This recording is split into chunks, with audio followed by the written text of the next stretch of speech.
it well with your soul?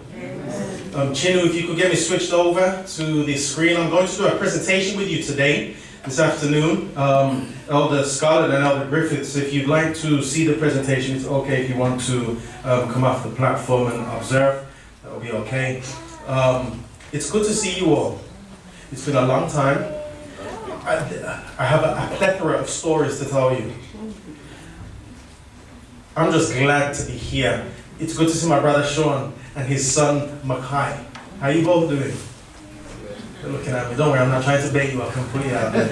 But it's good to see you both. They're both in white shirts. My brother looks a bit like me and I look a bit like him, and there's my nephew as well. So don't anybody be going to him saying that's crazy, brother. His name is Sean.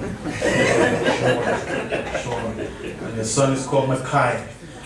Just before you ask, I am the oldest one, even though I look like I'm young. But it's so good to see you all.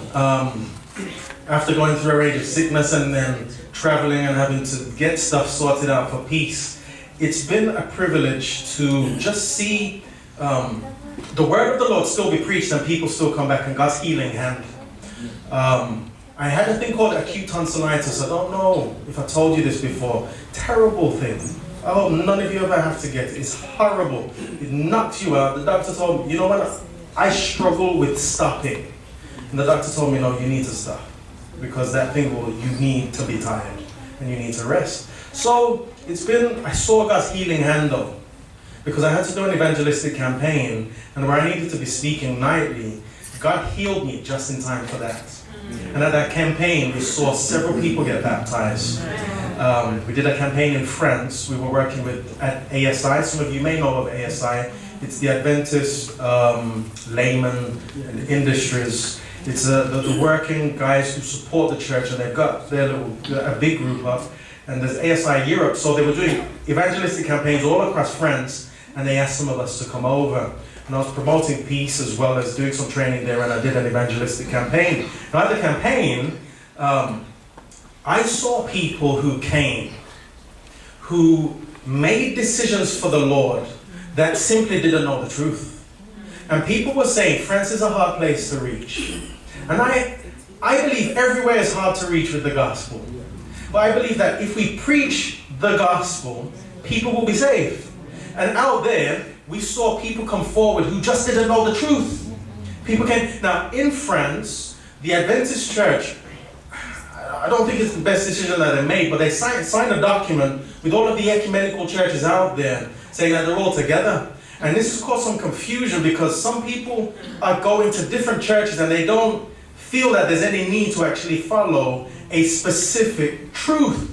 And I believe our truth that we have in our 28 fundamentals, it's based on the Bible. Amen. And our fundamental beliefs are different from many of the other churches. Now, as we was presenting, a lady, I made an appeal, and there were a number of people who came forward, but there was a lady who was just watching. She was just watching. And then at the end, she came to me downstairs, and she said, I wanted to come, but I felt too embarrassed. She said, is it okay for me to be baptized? I said, of course it is. What's wrong with you? So she started telling me what her story was, and she said, listen, I'm part of the ecumenical churches, but you're part of it too, so do I really need to join the truth? Do I need to come to this church? I said, look, we teach different things to all of the others. We teach the Sabbath, and then she started nodding her head. We teach specific points regarding the scriptures, our view of prophecy, and what's going to take place before Jesus Christ comes back. We teach very differently, and it's all based on the Bible. She said, I know this. She said, is it okay for me to be baptized? She got baptized just a few weeks ago in the church, and I'm praising God for it. There was a young Muslim lady who was there. She came in her hijab and everything, and she just watched the whole time. But there was a joy on her face. Now, while she didn't make a decision for baptism, or she didn't come up for any appeal, what I do know is that in our writings it says that in the last days, there are some who had a fear of the family, but when they had those seeds of truth planted in their minds, they will make decisions for the Lord. Our work is simply to plant the seeds. Simply to plant the seeds. Now, there were also appeals that I made for people who wanted to be rebaptized, and people made those decisions too. But there was something that I did let them know. I said in the presentations that there is coming a time when God's grace is going to stop. There's coming a time when probation will be no more. There's coming a time when the decisions for men eternally will be made while men are still living. Some of them came up to me and they said, how can you prove that God, there's coming a time when God will say his grace is finished? Now, do any of you here have that question in mind and you'd like to know, when about is that time when probation closes? Is there anybody here who would like to know? Can I see your hands? Can I see you? I see fingers. Great. So what I'm going to do, I'm going to go through a presentation with you that I've gone through with many churches before, and it's called a prophetic timeline. Some of you at the back may want to come a bit closer forward just in case you can't see. And I'm just going to go through what happened from 1844 right up until Jesus' day, but there's something very specific in the presentation that we need to be mindful of. Is that okay with you all? Yeah. You sure? Okay. I'm going to ask you just to bow with me as I pray, and then we'll go into the presentation. Red microphone. Thank you. Dear Lord, as we come before you now, and I have an opportunity, firstly just to talk to you with the congregation, I want to say thank you for this opportunity. Many places around the world are not worshiping in as comfortable as we are today. But we're here, and whilst we know that tough times will come, I pray that our worship with you will be so consistent that even when the hard times do come, we're still praying, we're still studying, we're still reading your word, and we're still worshiping. Right now, I pray that you put your words into my mouth, give me the strength to present this topic, and I pray everybody here will understand the points that I'm going through.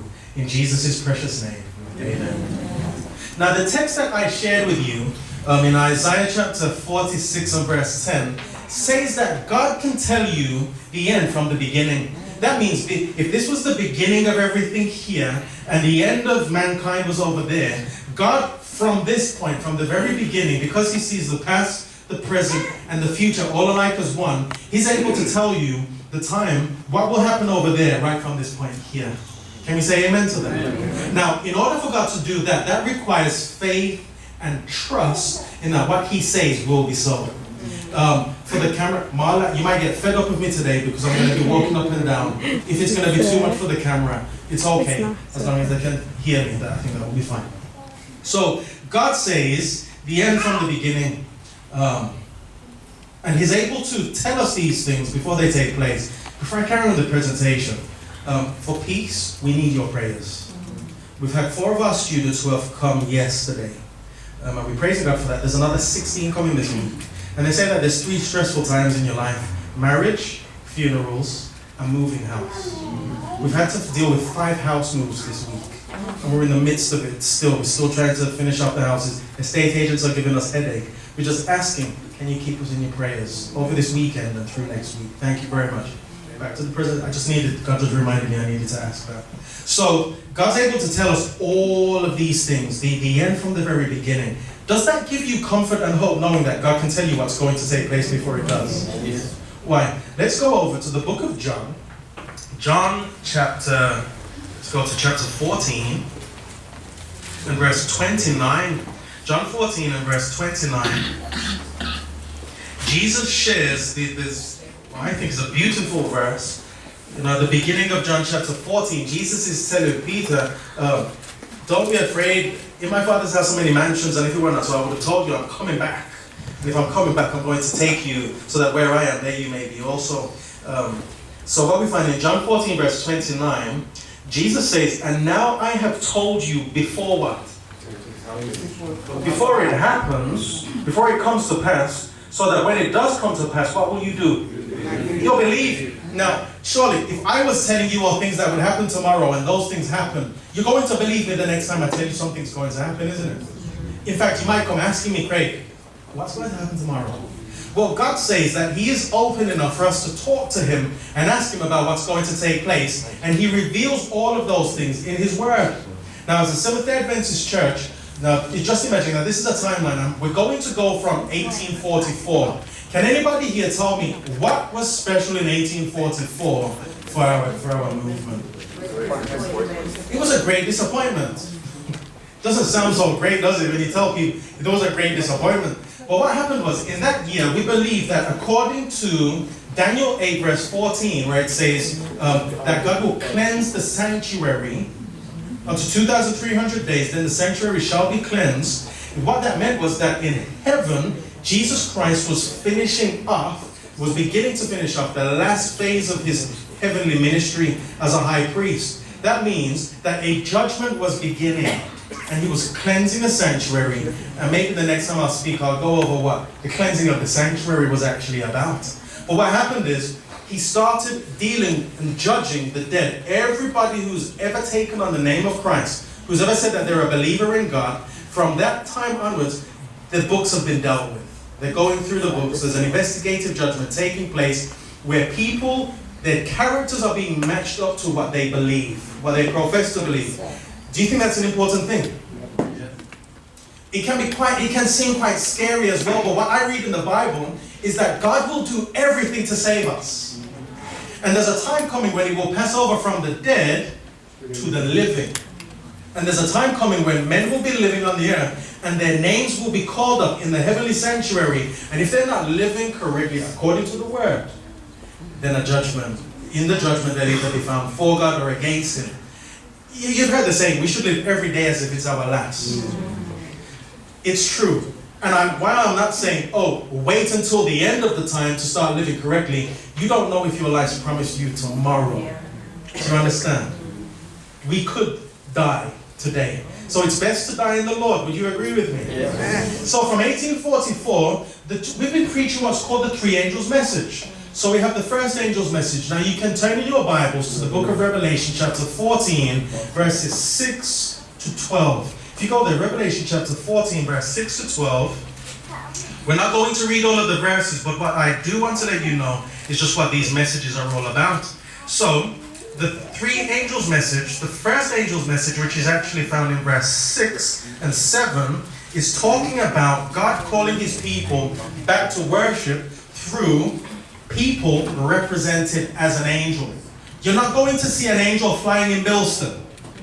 You're not going to see an angel flying in Wolverhampton or across the UK. What it says is that the angel was flying in the midst of heaven, meaning between the heavens and the earth, preaching our gospel.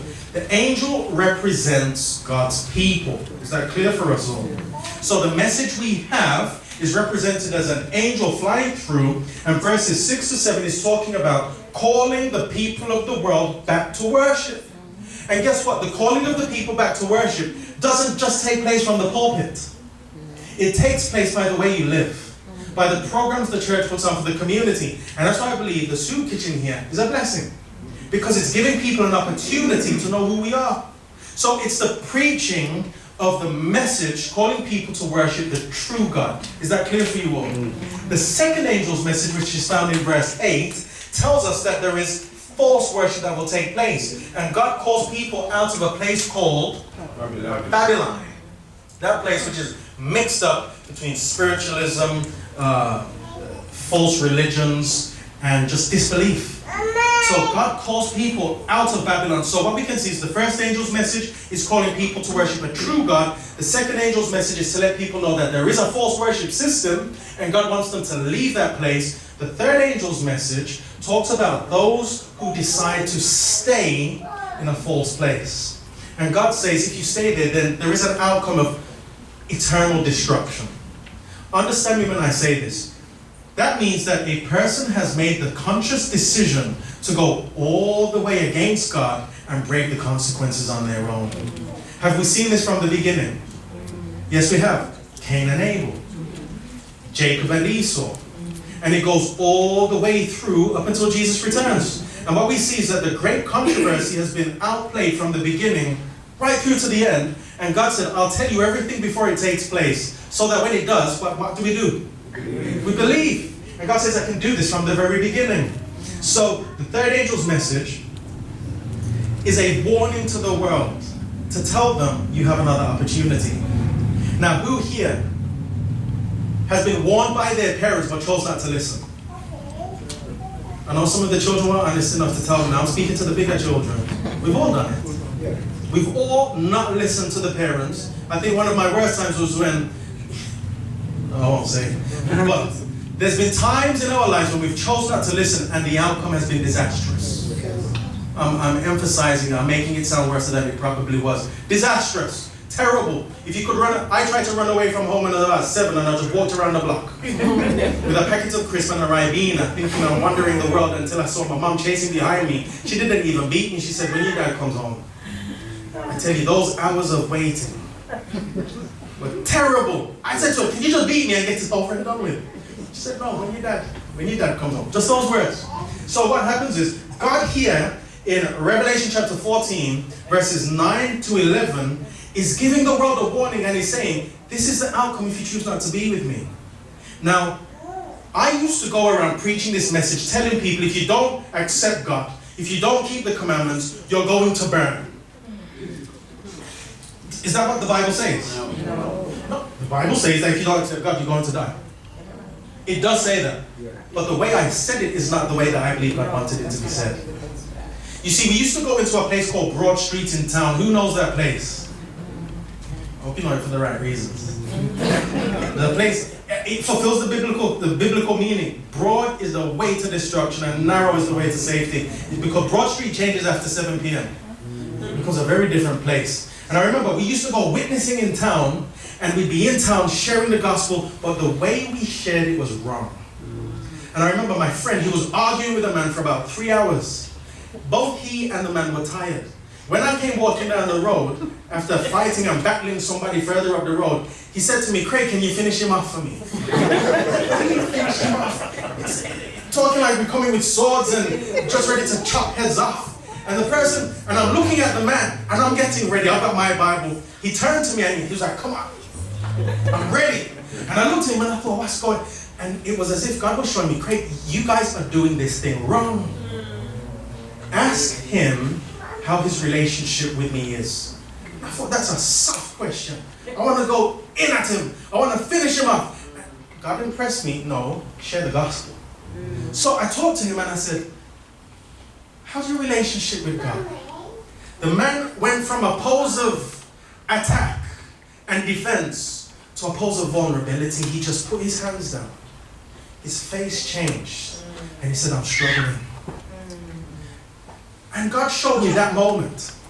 The gospel needs to be presented and Jesus Christ needs to be the central theme. So I saw him and he said, I'm struggling. And I realized you could stand here for 3 hours arguing, ready to take me on too, but you're struggling with the God you're arguing about. Some of us are struggling and we need to hear a true gospel. We need to be in contact with Jesus Christ personally. So as we were having this discussion, I learned that moment. Present Jesus first.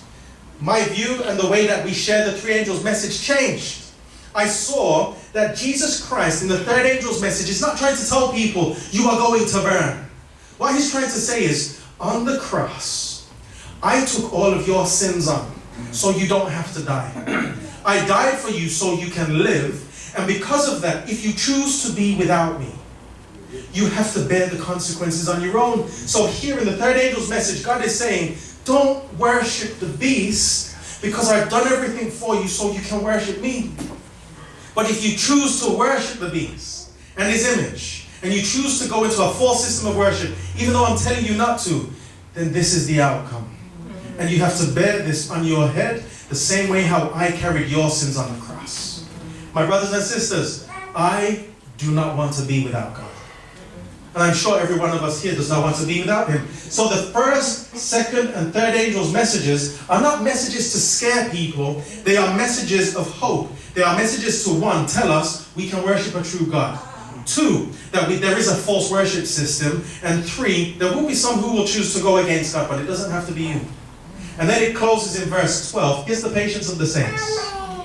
Here are those who keep the commandments of God and have the faith of Jesus. So in the line of these problems where this message has been preached, God saw a faithful few who he could say, here are they. There they are, right there. Here they are who keep my commandments and have faith. So from the beginning with Abel, right up until the very end, God is able to tell us, I see all the way over there that there's still a group who will be faithful to me. Who wants to be in that group? I want to be in that group. Now I know that this 3 angels message will be preached up until a certain point. Between the time of 1844 and where we are, let's say this is 2019, where we are right now, what's this person doing?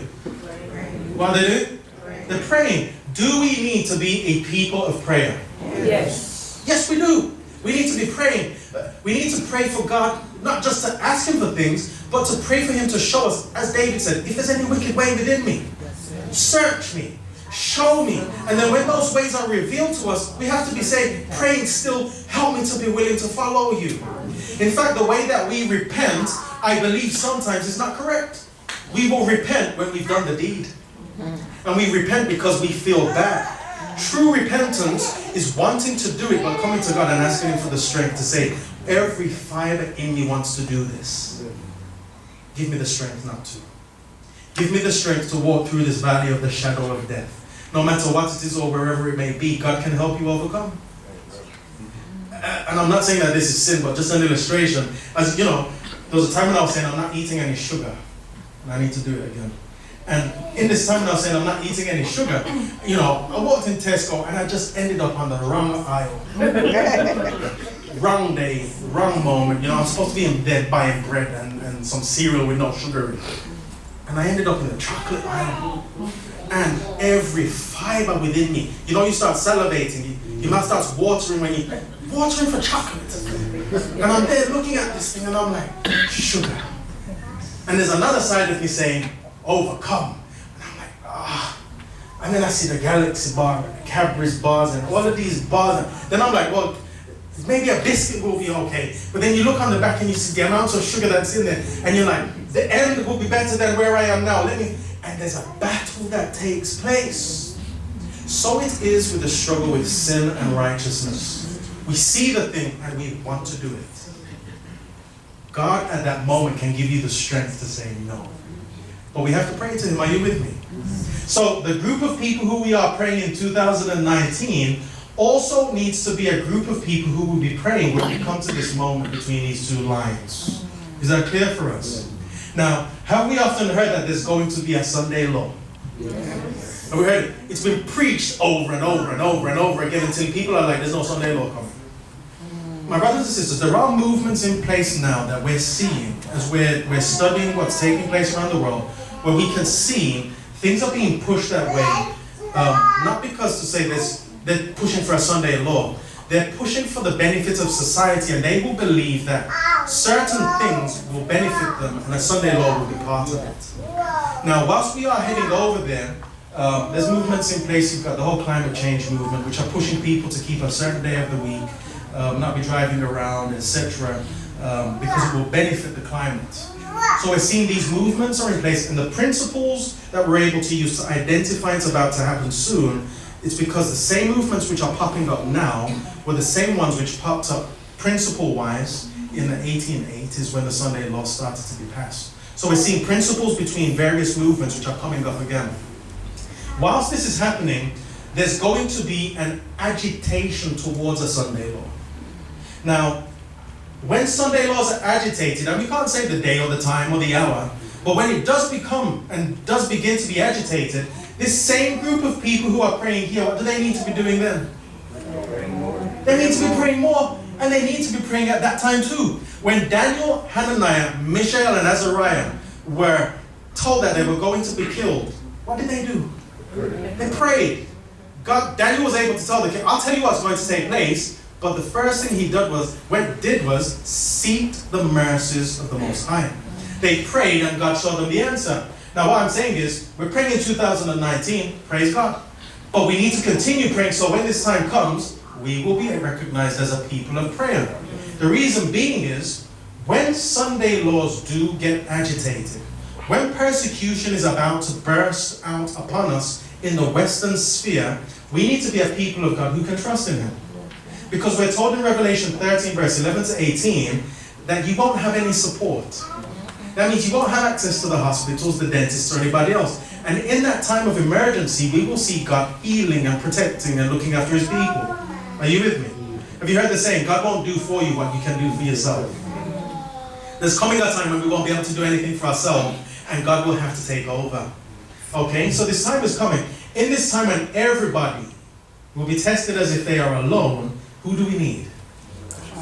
God. We need to have the promises of God in our minds. We need to memorize His word so that when those times come, His word comes back to us. You know when you're washing up, when you put the soap, do you squirt the soap all over the dishes? Where do you squirt the soap? In the sponge or in the water. And then when you're washing up, what comes out the sponge? The soap. So what comes out is what you've put in. If you put God's word in you now, when the troubles come, what comes out? God's word. So that's what we need, to be a reflection of Him. Now, would you have loved to have lived in the days of the apostles when they had this outpouring of God's Spirit, and that they saw tongues of fire upon their heads, and they preached the gospel and 3,000 souls were saved in one day? Who would have loved to have been there on that day? Can I see your hands? I would have loved to have been there. I would have loved to have seen Paul preaching. I would have loved to have been one of the disciples. However, I believe that they would have loved to have been in our days. Because there's a time coming when there will be what we see as an outpouring of God's Spirit, which is called the latter rain. And we're told it will be 10 times more powerful in our time than it was on the day of Pentecost. So imagine when they baptized 3,000, it may be written, and this one preached and 30,000 souls were saved. Can you imagine that? Can you imagine us filling up the Molyneux, Wolverhampton football ground with people who just want to come and hear the gospel preached? I believe those days will come, but we have to be a people of prayer. God cannot fill you if you are so filled with self. He needs us to be emptied of self so He can fill us with His Holy Spirit. Are we looking forward to that time? Good. So what happens is, when this outpouring takes place, it's known as the saints receiving the latter rain to speak out against error. Now, for those who may have been farmers or have looked after the fields, we know that there's an early rain where the waters fall to cause the seed to germinate. That was what took place in Pentecost. But there's also a latter rain which prepares the crop for harvest. This latter rain that takes place, the people who are praying and following God's will be the ones who are prepared to finish off the crop, to bring in the harvest. You know when we sing that song, bringing in the sheaves, bringing in this, and we sing it when we're doing harvest, and we've got these beautiful fruits. There's a day coming when we will be bringing in those human sheaves and those people, and we'll be presenting the harvest to the Lord, and He will be the one who would have done that work through us, not of self. We continue. Between that time, Sunday law is agitated and the latter rain being poured out, we know that we're coming to a place that will be, the saints will give the loud cry, or they'll present the message in a powerful way during what's called a little time of trouble. During that little time of trouble, there will be several things that take place. Now, have you ever found it difficult to preach the gospel? To tell your friends and family about the Sabbath? I have. And there were times, I remember, do you remember when the government was going to pass this government card, the ID card? Do you remember? Now, a friend of mine who I used to go around with before I came to Christ, after I came to Christ, he didn't want to hear the gospel preached to him. Well, I was in Asda, shopping, One Stop, Birmingham. That was when the One Stop was, anyway. So, I'm coming out of Asda, I've got my shopping bags, and I hear this guy running across the car park, Craig, yo, Craig! And he's calling out to me. I turn around, he comes running through all of these cars, sweating when he comes to talk to me. He says, Craig, look, quick question. He didn't even ask me how I am. Didn't say hello. First question was, is the ID card the mark of the beast? And I looked at him and I thought, man, I can tell him no now. And if I tell him no, he's not going to listen to anything else. So if I tell him no at the end, and I preach as much as I can to him now, I'll plant more seeds in his head. So I said, let me just explain something. And I explained how the mark of the beast will come in. I didn't tell him no. I carried on all the way through, presented to him this Sunday law, what's going to take place, and it's about worship, it's not about the thing you have in your hand. And then I said, the card is not the mark of the beast. He was like, oh, thanks, see you later. I knew I was right. Since that time, he hasn't asked me anything about God again, so I know when the times do come, at least the seeds are there. At least the seeds are there. So during that time, because there was a time of emergency, a time of thought where he was thinking about it, it was easy for me to tell him about the Sabbath. When there's emergencies that will be coming about, when people will be in need, it will be easier And because we receive the outpouring of the Holy Spirit, we'll be able to preach the message in a powerful way. Now, during this time of the little time of trouble, I do need to let you know there will be an end of religious liberty. Now, can we see an ending of religious liberty now? Yeah, just a few weeks ago, you see, even in schools with the whole issue with LGBTQ, a young girl said that she sees that marriages between a man and a woman, she's suspended. So we're seeing this in the Western world. It's coming elements of spiritual persecution to an extent. In other parts of the world, Christian persecution is taking place rapidly. They say there are at least 100 churches which are closed down every month. In China, they blew up the big churches. Russia, they locked up the Jehovah's Witnesses. And they said that the Seventh-day Adventists are of the same kind. They just haven't switched on us yet. So what I'm saying is, it's only a moment of time before we lose everything.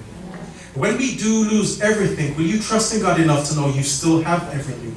Yes. That's the point. There'll be an end of religious liberty. Church and state will unite. So when we begin to see the church using the state to enforce its rules, regulations, and dogmas, then we know that they've made what's called an image to the beast. And we're seeing this in America right now. There was a church just 2 weeks ago who have started their own police force. They're using the police people of the land, and they're putting them as church police. The reason why? They're saying because of the danger with all of these shootings, they need police on the ground. So what we can see is Satan causes a problem, and he also provides a solution. And in that solution, it causes the bigger problem for God's commandment keepers. So what we're seeing is that church and state will be united. How would you feel if you were told you would get a fine if you are not seen at Mass on Sunday? How would you feel? How would you feel if you were told you can't be doing any work on Sunday because if you do, you're going against the law of the land? How would it be? I'd implore you to read the book Great Controversy so you can read about other characters in the past who went through hard times but trusting in God. John Huss, when he stood against the papacy, he preached the truth, and they said to him, because of him, there can be no marriages, there can be no funerals, and the rubbish will remain on the streets. Can you imagine being John Huss? I remember when the dustbin men went on strike in Birmingham. Birmingham began to stink. And I remember, I was glad I wasn't living in there. You just drive around and you could smell the rubbish. Imagine if that happened and they said it's because of Craig. How would you feel? The whole community would be against you. In these times when church and state unites, we need to be sure with the Lord. We will have to stand before the courts. Do you know your truth, the truth, from the Bible, enough to stand alone? Because in that day, you can't be saying, oh, Elder Scarlett told me this, or Elder Griffiths had told me this. You need to know it for yourself. Treated with contempt. Persecution will take place. There'll be no earthly support. There'll be 3 places that we will be. Prison, death, or we'll be in the hills. Who wants to be in prison? Who would rather be dead? Who would love to be in the hills? Give me the hills. Just give me the hills. Oh, look, there's places I look on maps now where I know where I'm heading to. And I'm not telling anyone in case they go against me at the time. But give me the hills. The place where I can just hide in a cave, and when Jesus returns, I can just watch myself change. But God might say, your death will bring more to me. God might say, you can do more in prison than you could do in a cave on your own. But what we do know is that if we're with the Lord, no matter if we're in the grave, prison, or we're fleeing somewhere, nothing can separate us from His love. Now you can read about these. These are all headings taken from Last Day Events, chapter 10. And there's Bible scriptures in there as well. This will be called what's called a sealing time. You can read about that in Ezekiel chapter 9. Now, during this time, coming towards the end of it, the little time of trouble, that's when the close of probation will happen. Nobody will know when. Nobody will know the day or the hour. But it's around this time when the close of probation happens. It's around this time when Jesus finishes His work in the heavenly sanctuary. It's at that time when His grace is no more. Is that clear for us? Yes. If you do have any questions, I'll be more than happy to talk to you about them again. After that time, when Jesus leaves the heavenly sanctuary, there will be what's called the great time of trouble on earth, because the 7 last plagues will begin to fall. Whilst the 7 last plagues are falling, the saints will still be alive, and they will experience what is called Jacob's time of trouble. Now, when Esau was approaching Jacob, what was Jacob doing? Praying.